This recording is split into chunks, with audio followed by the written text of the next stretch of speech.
Shalom Aleichem and Shavua Tov. So, just to recap what we learned last shiur, we addressed the amazing concept of what is the definition on one end of the mazal, right, which is nothing else but the reflection of our actions, the energetical dynamic being created by our own actions. And then we realize that basically there is one element that cannot be duplicated, that cannot be associated, which is to anything else, which is what we call the ani, the me. And who is that me? Who is that ani? The ani is basically the presence of God amongst each and every individual. The me. When we refer to me in Hebrew, it means ani. But we also know that ani is one of the names of God. So the real essence, my real essence, is none other than the spark and will of God that reside within me. So if this is the case, when I make actions, basically what I'm reflecting, what I'm creating is an energy that will portray the ani that's in me. So a person really has to face his true ani and the ani that he creates energetically around him, what we call faith.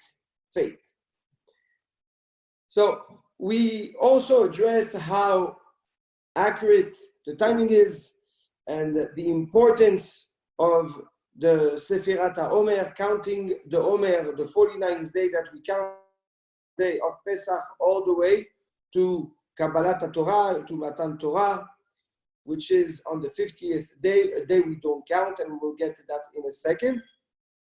We expressed how the Sefirah, the count, is an alignment and a reorganization of the numbers of the days of time.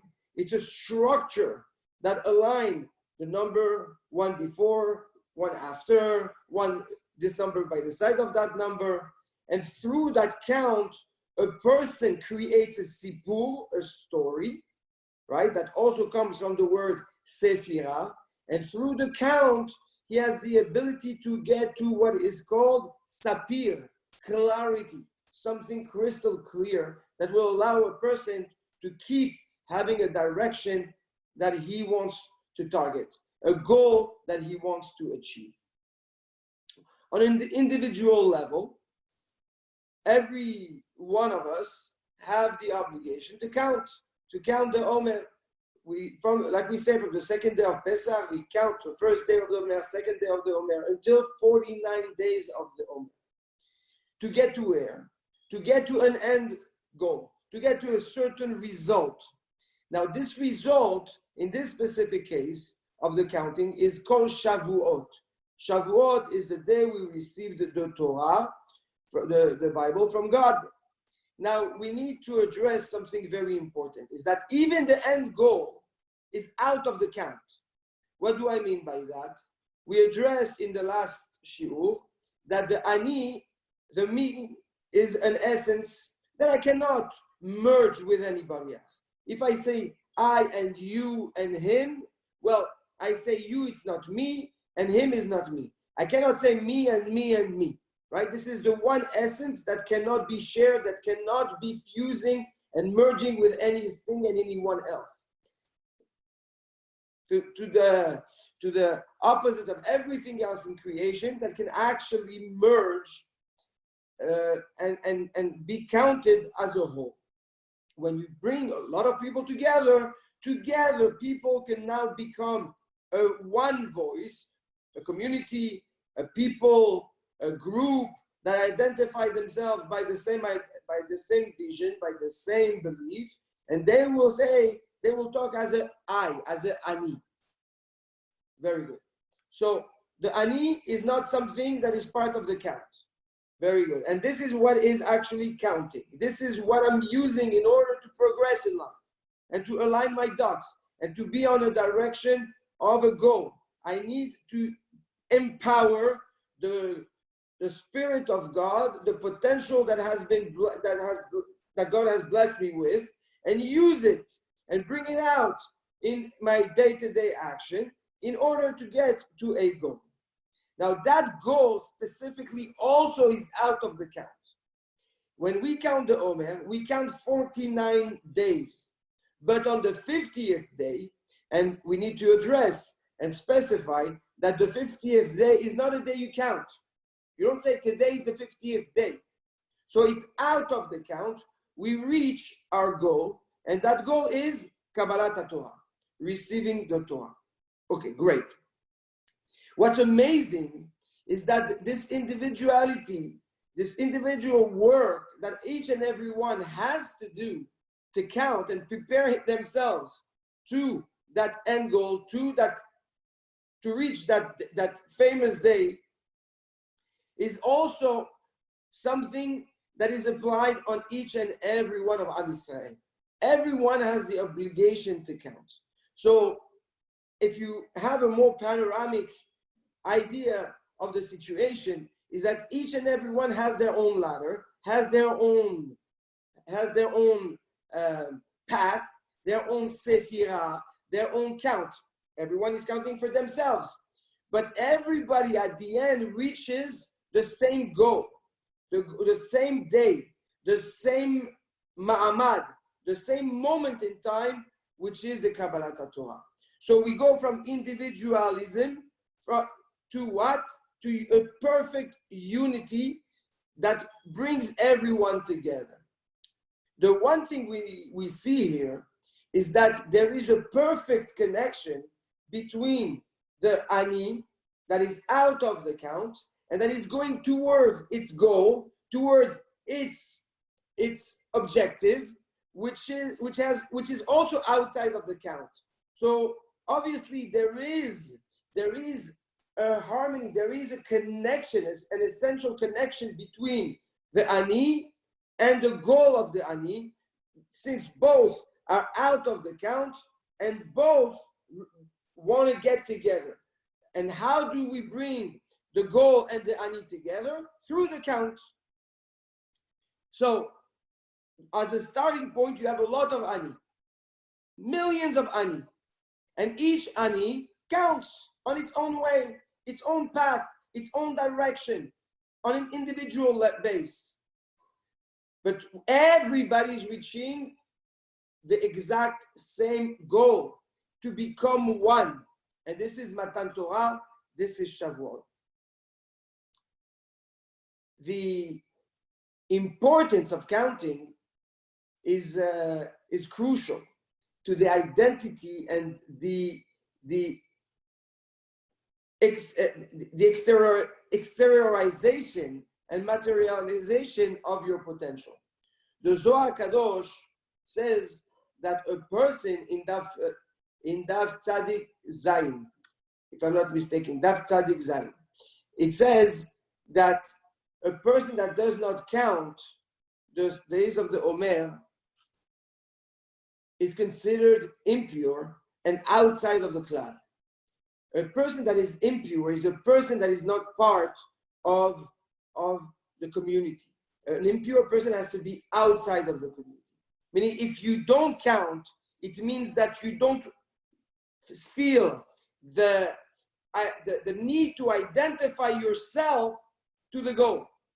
And you keep your Ani outside of that purpose, which is the ultimate goal. In that specific case is Matan Torah. So when you do not count, says the Zohar, you cut and de-identify and break the identity between your Ani, the me that's in you, the will of God that lives within you, and Matan Torah. And we will get to the importance of and the negativity of cutting yourself, and the right word is the opposite of identifying yourself to something. And we will get to that and explain it a little bit better. So during that period of time, what is the goal? What is the purpose? What is the mitzvah? What is expected from us is to slowly identify ourselves, right? And bring out the ani that's in me. And learn through the ani that's in me to start sharing, to start identifying with others, to start creating what is called a yachas, a relationship, a connection. It's only when you have an ani, that when you are you, that you can actually bring out the you that's in you, the ani, and share your ani with others. And let others benefit from your ani. You're not merging your ani with another ani to become a third ani, but you're actually allowing to the people that are around you, the people that you care, the people that you love, to benefit from your ani, from yourself, from the will of God that lives within you. And like that, you get to a point where you are so immersed and so connected and so giving and so sharing with the people around you, that when you get on the 50th day, on day 50, on the day of Shavuot, you become one. Everybody merges to the focal point where we got the Torah, and we all become one in front of God to become one people, one Torah, and become one with God. And this is a work. It takes 49 days of hard work, of count, of productivity, of bringing out your ani in order to be able to share, to be able to relate, to be able to connect. This is not something that comes natural. How come? How come? Well, the Rambam and Shlomo HaMelech in Kohelet also brings it, says that the world is filled with a lot of selfishness.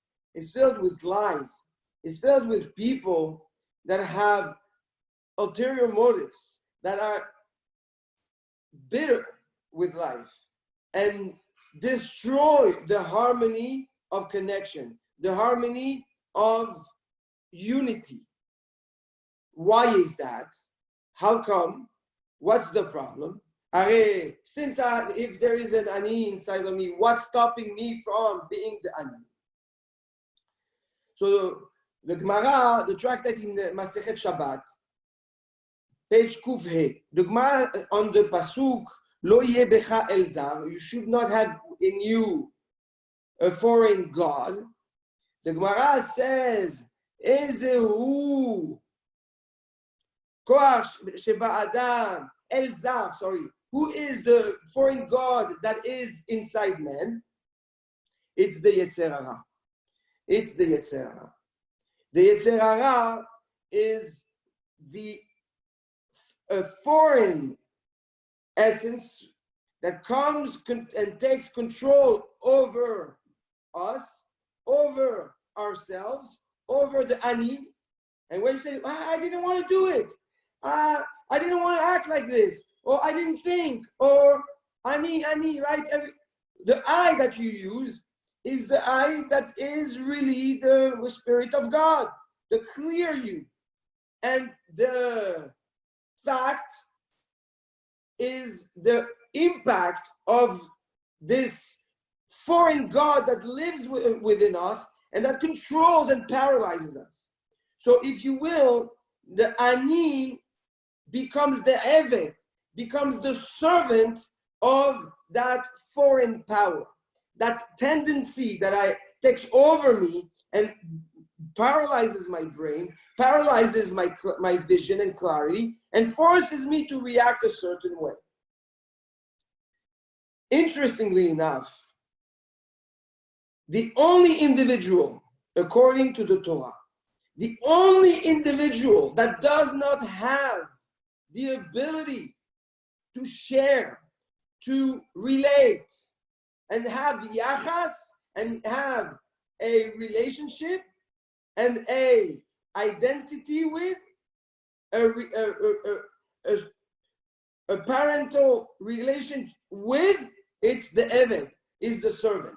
The servant, his kids are not his kids, his brothers are not his brothers, his parents are not considered his parents.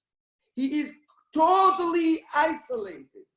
And why? Because he's so under the oppression, under the service of his master, that he has no ability to relate and share anything with others.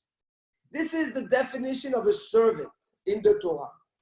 So, if you are under the influence of the Yetzer Hara, if you are under the influence of the negativity, the flaws that are in you, as we mentioned in the past, in the name of the Sabah Kadisha, that we have one fundamental trait that is good and one fundamental trait that is negative, that is bad. So if you let yourself behave and live based on this Yetzer Hara, on those tendencies, then you are nothing other than an Eved, than a servant. And if you're a servant, what does that mean? That means that you are disabled to, and you're not capable of sharing. That's it.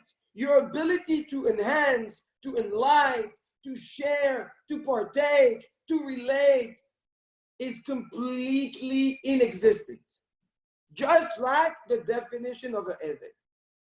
The scary part is that how many of us, if not all of us, find ourselves saying, I wish I didn't do it, or this is not what I meant, or I didn't want to do it, I didn't want to say, or there's this conflict between the I and the action, the I and the Yetzer Hara and the tendency.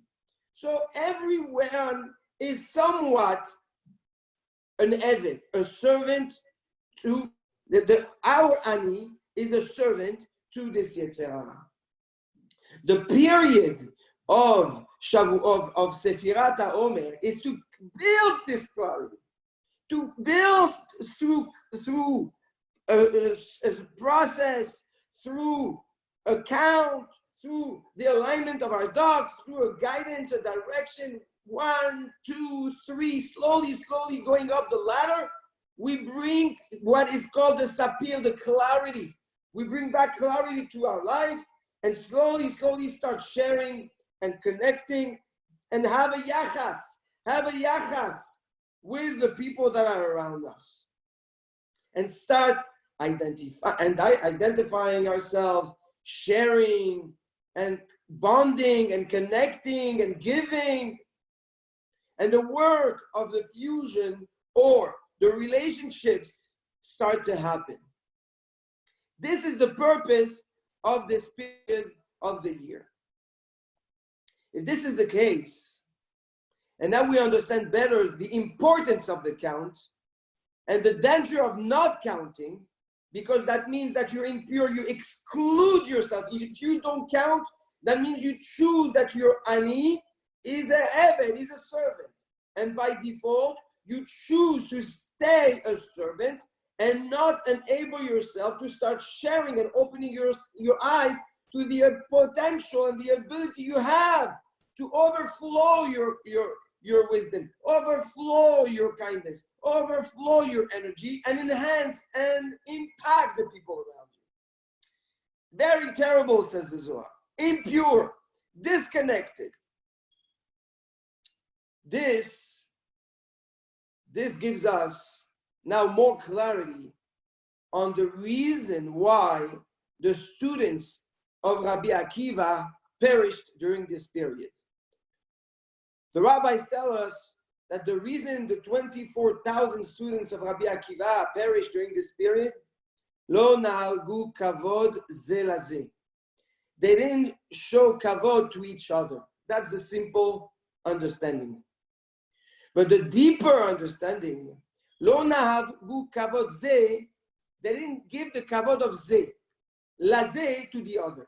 Meaning they didn't give which kavod. What type of kavod? The kavod of ze.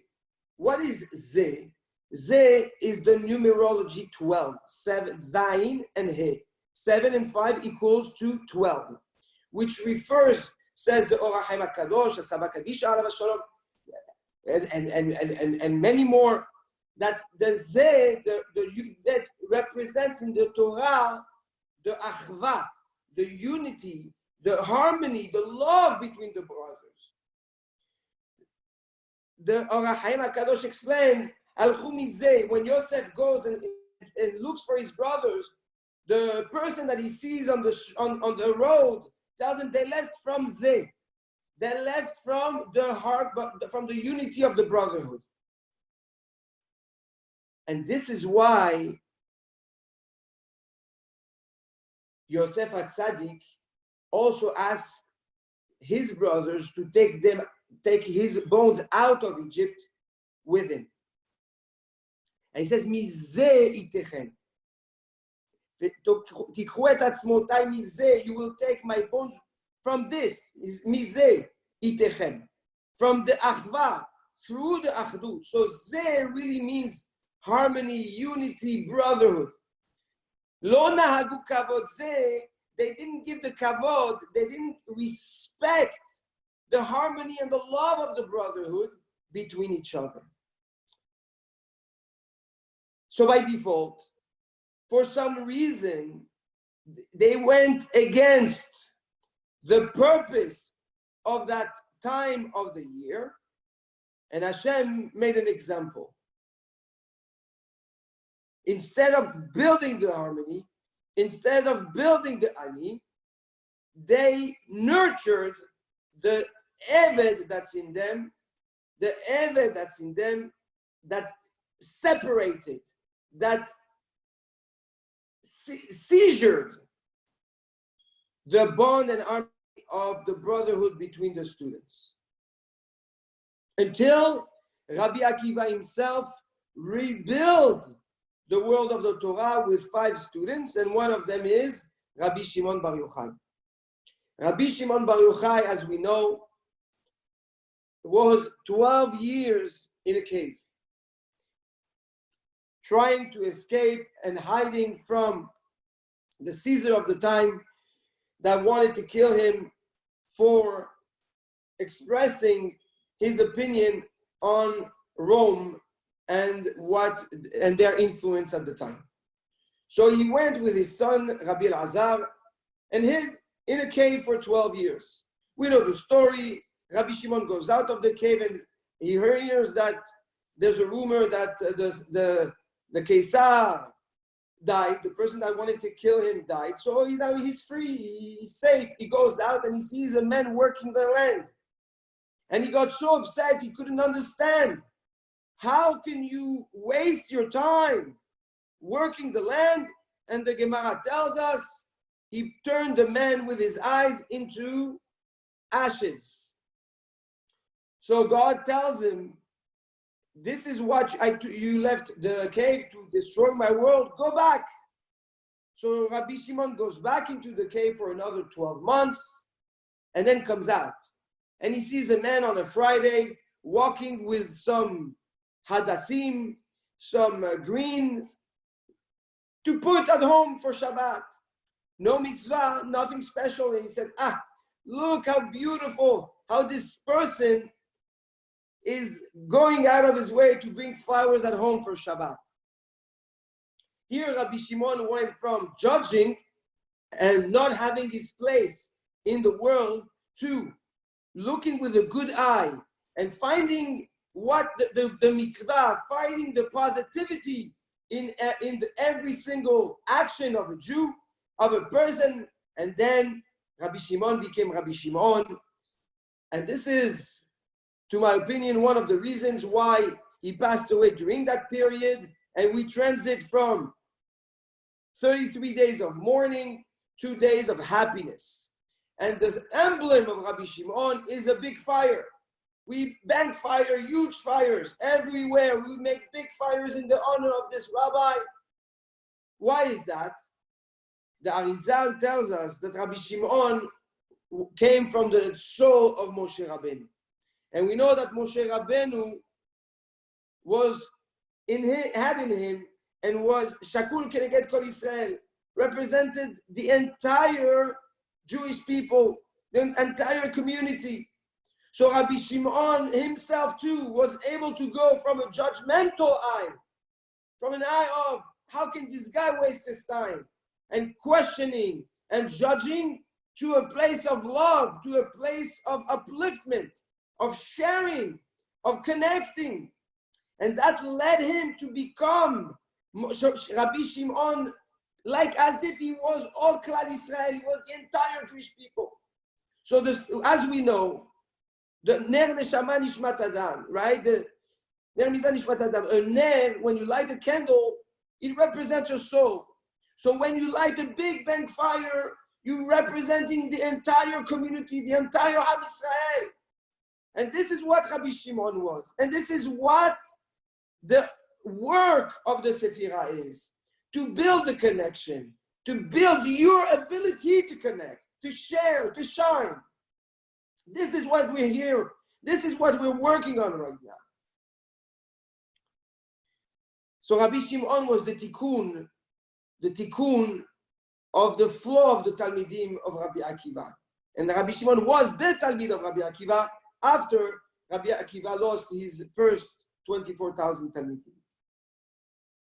So we find it very accurate how those teachings, Rabbi Akiva, Rabbi Shimon, the fact that we learn Pirkei Avot, the book that opens our mind and helps us be more human, be more kind, be more giving, be more tolerant, be more aware. The ability, the book that talks to the ani that's in me. The ability for me to wake up my ani and share my ani. This is what Pirkei Avot is about. Chachamim tell us you have to learn Pirkei Avot during that period of Sefirat HaOmer. For what purpose? So that all our neshama, every ani of every single one of Am Yisrael is now open, has blossomed, to be able to now merge and fuse on the day that we all get to, that we all gravitate to, in our own ways, in our own count, the day of Matan Torah, the day we receive the Torah, the day where we become one with the Torah. Now we take that ani that's in us, the name of God that's in us, the will of God that's in us, the power, the potential, the ability, the purpose that we have in us, and now connect it to our source. And it's only through the sourcing of every one of us together that we can actually celebrate the receiving of the Torah, the receiving of our mission, the receiving of energy, of clarity, of blessing from God to go on. Like the Chachamim tell us, that on Shavuot, we don't only celebrate the day we received the Torah, but we celebrate the day we receive the Torah for that year. Your ability to learn, your ability to understand, your ability to have clarity, your ability to think. All this energy, all this blessing, all this power comes on Shavuot. But in order to do that, I need to be able to be already a giver in order for me to become a receiver. This is the beauty that we see in this time. So what we have to do and be aware of is to go against the nature of the Eved, of the servant that's in us, that's oppressing, that's crushing the ani that's in us. Don't let the Yetzer Hara take over and turn your ani into a servant. You're not a servant. You're ani. And like that, only once you're ani can you give, can you share. Can you understand what it means to share, what it means to give. And just like that, by becoming a real giver, can you be and become a receiver. But not a receiver stam. You're receiving your new GPS for the year to come. You receive all your blessing for the year to come. your ani is getting a new injection, a new pipeline, so that it can flourish again and bigger, and now take more and more presence and more governance in your life. And that's how you grow. And that's how slowly you become the ani that Hashem wants you to be. So Be'ezrat Hashem, we have to focus in the few days that are left in the Sefirat HaOmer on our ability to give, to share, and emulate what Rabbi Shimon did, see the good in others and not judge the others. I love you all, and I wish each and every one of you Shavua Tov and Mazal Tov. Besurot Tovot.